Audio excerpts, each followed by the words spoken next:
All right. Hey, this is Mike, and just a quick intro here for Effective Devotions number 2. Of all the things that I have done as a pastor, and how preachers they marry and bury and exposit and preach and win folks to Christ. There's so many things that are very, very important. Right up there near the top is to teach people how to have a daily connection and an effective time with God. I've had good messages, and I'm sure you have too as a pastor, where you go, man, that was good, but it was just one Sunday and it was over. This is where we're actually teaching people how to meet with the Lord every single day for the rest of their life, and that's kind of the goal of this. So this is day number 2 in our study. We did these on Tuesday nights. They're off nights. They work very good that way because you get people that are not into the routine, but they come because they want to. And we did it from 6 o'clock to 7 o'clock. It's a 1-hour class, and we start promptly, end promptly. We're done, so people can, it is definitely come as you are because people are coming straight from work. And so that is kind of one of the things that we do here. From this, in fact, I'll tell you next week, I'll give you a little bit of one of the goals of how we continue these Bible studies and kind of take it from there. But in all of this, we are basically teaching them how to have daily devotion. So we explain how to do it. There's a little bit at the beginning. You'll kind of see sort of the motivational part, a little training. But the rest of the time, which we do not have on the video because it'd be impossible to really record it because we're all kind of going through and reading our Bible, and I'm soliciting comments from everybody, and we'd have to all have microphones and everything. It'd be difficult. But we actually teach them how to do it. I teach them how to do it, and then we do the how. Okay, we do what we were doing. So there's a different technique that we'll teach this than what we had last week, and then the next week, which will be number 3, Effective Devotion number 3, there will be another technique. And one of these cleaned them up so no one will stumble on them again, okay? That's why you keep them back there, yeah. We appreciate the food ministry. There's always something good to eat at this church, so. All right. Hey, I posted something this last week to some of my pastor friends, and you might have seen it too. It says, there's an old saying that says, if you give a man a fish, you'll feed him for a day. If you teach a man to fish, you'll feed him for a what? A lifetime, okay? And it's the same goes with the Bible, okay? We can teach you how to come to church, and I believe church is important. I believe you need to be there and come on Sundays and hear the word preached, and, we'll feed you for a sermon. But if we can teach you to connect with God, if we can teach you to sit at Jesus' feet, if we can teach you to meditate on the things of the Lord on a daily basis, we will feed you for a lifetime. Yeah. And so that's really the goal of these classes when we do this. So this is just a short and simple class. We've got, I was sick last week, but we're going to try to continue, I had 3 of them planned. So we're going to meet next week, next Tuesday. I know some of you can't. And I know there's a Christmas concert tonight, and people are gone, a lot of different things. So we're missing some folks, and thank you for letting me know if you can come or not come. That's really helpful. But we have several people who couldn't make it. But nonetheless, we need to learn how to feed on the Bible ourselves.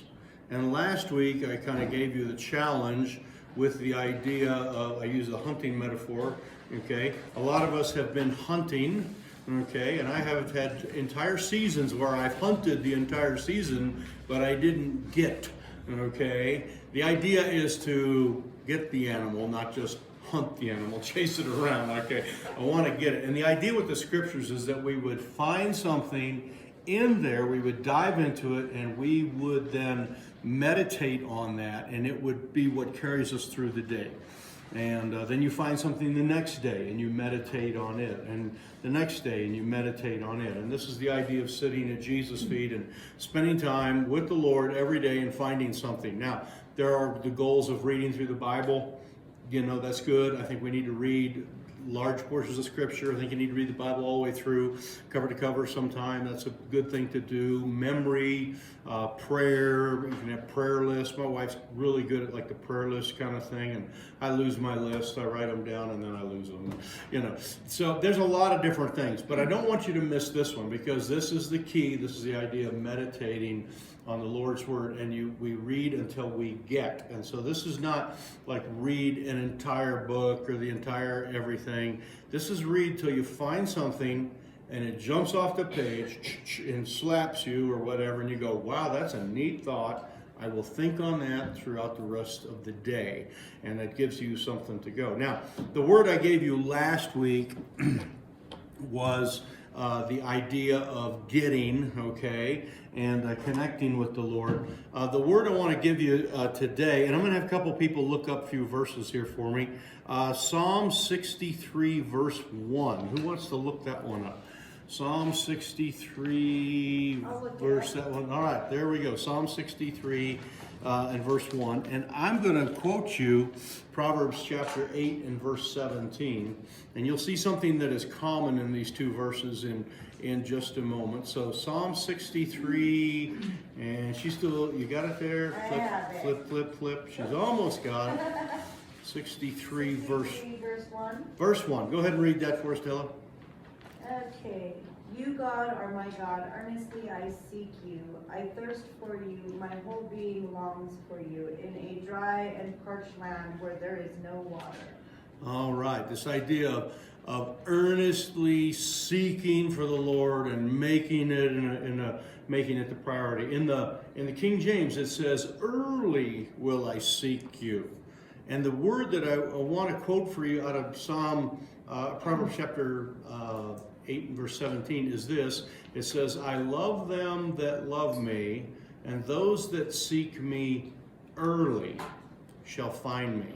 And I want to write this word down for you here, just so you kind of get the idea here, that we need to have a connection with the Lord that is early. Okay?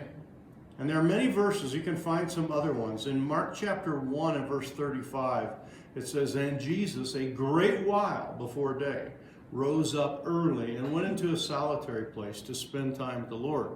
Okay? Jesus got up early and he found that solitary place. But the idea of early here. Now, in our world, okay, and especially some of us that are nighttime workers or shift workers, we got snow coming, so we were talking about plowing all night. We will literally probably start plowing maybe Saturday or this Wednesday night at 10 o'clock and plow till noon the next day. So I mean, we're up, so it's like, when is your early on a day like that? I mean, it's kind of, when does that happen? And we have a lot of shift workers, a lot of people. Early here doesn't always mean clock early. Early here means priority early. In other words, if you have 7 things that need to be done during the day, the earliest one, okay, the first one, the priority is the one where you meet with the Lord. So that's what I want you to grab hold of, that idea that we would spend time early with the Lord. I want to read you a little portion of scripture out of Genesis chapter 19. And that was not what I wanted to do. My marker just went over the edge. Okay. Oh, I'll get it here. Just a second, I'll get it. In Genesis chapter 19, Abraham has this. Are you going to crawl under there and get that? Yes, I'm going to go get it. You are awesome. Oh, thank you. You're welcome. In Genesis chapter 19, there's a whole thing about Abraham meeting with these angels of the Lord, and the story of Sodom and Gomorrah and some of that. But it says here in verse 27, it says, And Abraham got up early in the morning to the place where he stood before the Lord. And here's what I want to add this second word here, okay? And these are separate words, but it's the word place. Okay, and if you're going to be effective in having devotions, you will have early as part of your regimen, and you also will have a place. You will have a spot where you have learn to connect with the Lord. And it doesn't have to be like in a stained glass building, you know, in front of an altar or whatever. It can be just your quiet place in your house. Now, some of our young moms and some of our people, quiet places just don't exist. I mean, those are very hard. I'll say mine's a control center. Yeah. I turn in knobs for security. Yeah. We have, in our house, and probably your house too, you probably do have one little room that you can be alone in. Okay. And it's got a built-in chair already. So, I mean, there are places. And I tell you what, there are lots of young moms. In fact, you hear this often. We work with a lot of young parents. For young moms, sometimes the only time they get alone is when they are in the bathroom or in the shower or whatever, you know. But that can be a place where you can meditate on the things of God. For many of you, I will tell you, I'll give you a secret, okay, how to get alone with God. It's in your vehicle. It is in your car on the way to and from work, and you can take your phone and you can listen to the scriptures if you want. But another great thing is many of you have a routine where you have to be at work at a certain time. And so, and it's kind of interesting since we plow places in the middle of the night and early in the morning. We see the shift workers come in, and I'm telling you, when McDonald's opens, there's like 15 cars there at 5 in the morning because that's their routine. They go through, get their little thing, and then it's empty, you know, for another hour. And there's people that go to Walmart at a certain time, go to, you know, Loaf and Jug. They go to all different places at a certain time. And you can create a routine where you will be early, and it will be a place, and it will be your vehicle. And that is on the way to work or wherever you're going. You stop and get that cup of coffee, and you just sit in that parking lot right there. And don't go to your work parking lot, because then everyone's going in and out and it's busy. Just stay in a secluded place, someplace, and sit in your vehicle and spend some time with the Lord and reading your scriptures. And that is a routine that you can have. It can be at your house. I happen to have, all my kids are gone now. It's probably, it's like devotion heaven at my house right now. I get up and it's very quiet. I can make some coffee. I can sit in my chair, and I can spend some time with the Lord. But I have it as a priority, and I have it as a place.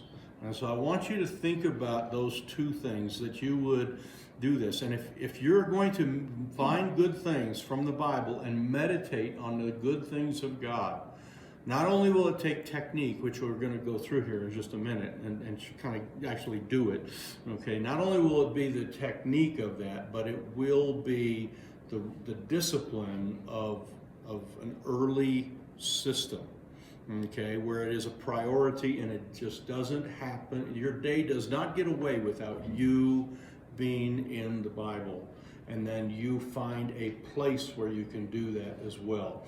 It's very difficult in the busyness that we have and with all the hustle and bustle things going on, but I know you guys are ingenious enough to figure out a place and where it might be, and it could be in your car, it could be in your bathroom, it could be in your easy chair, you know, and it might be that the place is an all-alone thing. For me, I tell you, the routines that I have found, and it's kind of interesting, several of you are early people. You come to things early, okay?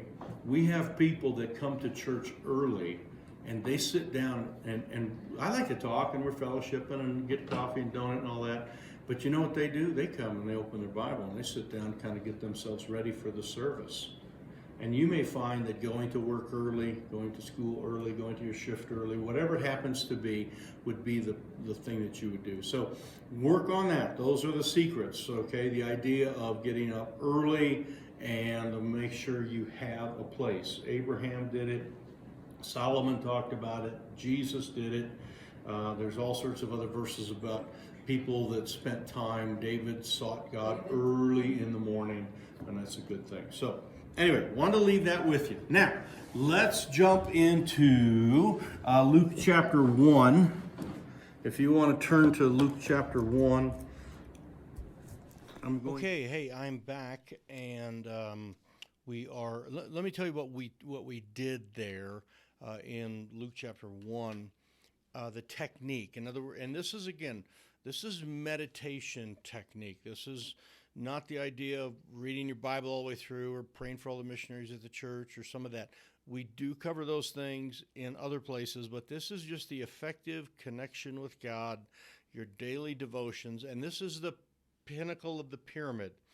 If you pray for all the missionaries and miss connecting with God, if you pray for the sermon and the power of the Holy Ghost on the pastor, I mean, that's great, and I want that to happen. People praying for me, I think that's good, but I'm just saying this is the thing that keeps them going for the rest of their life. This is the teach the man how to fish concept, and this is the daily devotion thing where you're really learning to meditate on the promises of God, and it will include reading, it will include memory and some things of that nature. So the technique that we teach here, or we taught in this particular one, is a very simple technique. And I've taught this to teenagers. I taught it to churches. I'll come teach it to your church if you want. It is the idea of finding simple phrases to meditate on, shorter, simpler phrases. Many times we memorize entire verses which have all the, and thus he said unto me, all the other stuff, and those things are important. But the idea of just grabbing hold of a simple phrase and letting that burrow down into our heart. And there's some advantages to it. It's shorter, you can memorize it, you can remember it easier just without even practicing memorizing it. You can put it on a Post-it note real easy. And oftentimes they're zingers. I mean, they just ding you really good. So we went into Luke chapter 1. I gave them just a simple illustration of how to do this, and we did a very short portion of verses, and I think it's 26 through 38 or thereabouts, where the angel Gabriel shows up to Mary. And we did this during Christmas time because it is Christmas time now, and we wanted our people kind of to have something to really meditate on during the holiday season. And we started out with, and this is what I like to do, I like to just have them, I say, I'm going to read all this for you, so we read it out loud, and then I want you somewhere in those 10 verses or so to find your favorite 6-word phrase. It has to have 6 words. Don't find a 4-word or 3 or 2 or a 5 or a 7. Just go for 6 right now. What that makes people do is really concentrate, which is the secret to meditation, is really, concentrating here. So they concentrate, and they're kind of looking, and they're looking for something good, and they find all sorts of interesting phrases. I think the 6-word, and I wrote down a few of the ones that we had. The one that several, and then we go through, and if you're wanting to teach this, how to do this, we go through, and we just start with every single person. What'd you find? What'd you find? What's yours? What's yours? What's yours? And you'll have some duplicates, and that's okay. And we had quite a few duplicates, and that's the one I wrote down here to share with you. It's with God, nothing shall be impossible. That phrase that Gabriel said to Mary. So that was a good 6-word phrase. There was many other good phrases in there. We talked about those for a few moments, and I said, okay, that's good. I want you to find now your favorite 5-word phrase. And so we went into some 5s. Hast found favor with God was one. Mary had found favor with God. We actually had a lady that kind of said, I wonder if the Lord looks at me that way and I found favor. And in fact, she was very negative about it in a way. It's like, I know that I don't find favor with God, but I know he's looking and asking women, have you found favor? It was really a touching moment that we found in this little 5-word phrase. So I wanted to share that with you. That's a 5. Let me go through a couple of the other 4s. How shall this be? That was the question that Mary asked. The one that I found, be it unto me, where Mary said, yes, let's let this happen and start the process. Here's one that was interesting. This was one has to do with Elizabeth, the cousin, and it's in the 3-word phrase. So then we got the 3, and it was, she hath also. She hath also. And the idea was here that someone had found in this is that sometimes God is at work in other people's lives, and we find that out, and that encourages us. And how encouraging it is when we find out that they also are having a relationship with God, or they are having answers prayer, or they are seeing God work in their life. And we had some really good discussion along that little phrase there, she hath also, and the she meaning Elizabeth, and Gabriel was saying she hath also conceived in her old age, I believe is the verse that was given there. And then a two-word phrase, which is always interesting one, and everybody found about the same one. You know, Mary had the fear not. But there are a lot of little two-word phrases. And then you can actually kind of do the favorite word in there. But as you do that, if you do that with yourself, okay, and this is the idea, and this is what I then concluded with, like, I want you to do this, find a set of verses, go through, find a 6, 5, 4, 3, 2, 1, okay, work it, really think it through. When they get done with that, they will have found something. They will have gotten, okay, and that will be that early thing, or that would be the thing that will touch their lives. And it's likely that that is going to happen in their early place, as we talked about. So this is the idea of make sure that you start early so that you have time to do this.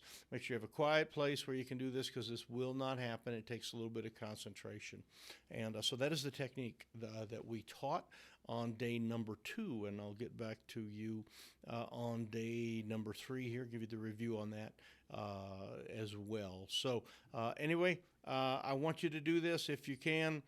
Teach your people how to fish, and you'll feed them for a lifetime. So, Mr. Mike, signing out. See you on day number 3.